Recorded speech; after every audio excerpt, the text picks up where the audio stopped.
حکمت کی باتیں سیکھیے، تفسیر قرآن جان کر۔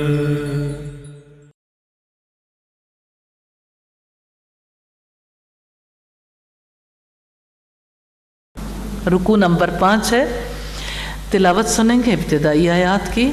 آپ کہہ دیں جو جبریل کا دشمن ہے اس نے تو اللہ تعالیٰ کے حکم سے آپ کے دل پر اس قرآن کو نازل کیا ہے، جو اپنے سے قبل کی تصدیق کرنے والا ہے اور ایمان والوں کے لیے ہدایت اور خوشخبری ہے۔ یہ آیت یہودیوں کے عقیدے کی تردید میں نازل ہوئی ہے۔ جو کوئی اللہ تعالیٰ اور اس کے فرشتوں اور اس کے رسولوں کا، جبریل اور میکائیل کا دشمن ہے تو یقیناً اللہ تعالیٰ کافروں کا دشمن ہے، اور بلا شبہ یقیناً ہم نے آپ پر واضح آیات نازل کی ہیں اور اس کا انکار فاسقوں کے سوا کوئی نہیں کرتا۔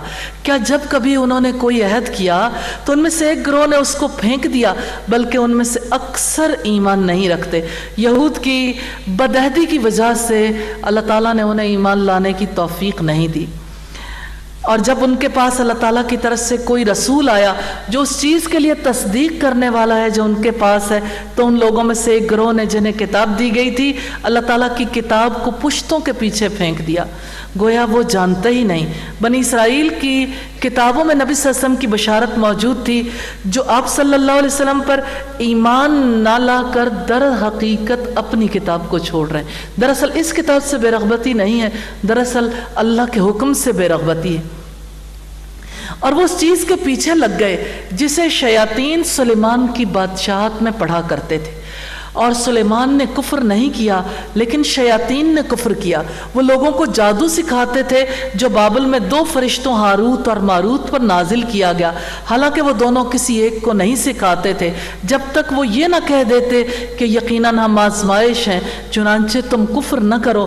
پھر بھی وہ ان سے وہ چیز سیکھتے تھے جس سے شوہر اور اس کی بیوی میں جدائی ڈالتے تھے، حالانکہ وہ اس کے ساتھ اللہ کے اذن کے بغیر اس میں سے کسی ایک کو بھی ہرگز ضرر پہنچانے والے نہیں تھے، اور وہ ایسا علم سیکھتے تھے جو انہیں نقصان پہنچاتا اور انہیں نفع نہیں دیتا تھا، حالانکہ بلا شبہ یقیناً وہ جانتے تھے کہ جس نے اس کو خریدا اس کے لیے آخرت میں کوئی حصہ نہیں، اور یقیناً برا ہے جس کے بدلے میں انہوں نے اپنے آپ کو بیچ ڈالا۔ کاش وہ جانتے ہوتے۔ تذکرہ ہے جادو کا۔ جادو وہ عمل ہے جس میں پہلے شیاطین کا قرب حاصل کیا جاتا ہے، پھر اس سے مدد لی جاتی۔ سیدنا ابو موسیٰ اشعری سے روایت ہے، نبی صلی اللہ علیہ وسلم نے فرمایا 3 آدمی جنت میں داخل نہیں ہوں گے، شراب پینے والا، قطع رحمی کرنے والا، اور اللہ کے حکم کے بغیر جادو کی تاثیر پر یقین کرنے والا۔ یہ مسند احمد کی روایت ہے۔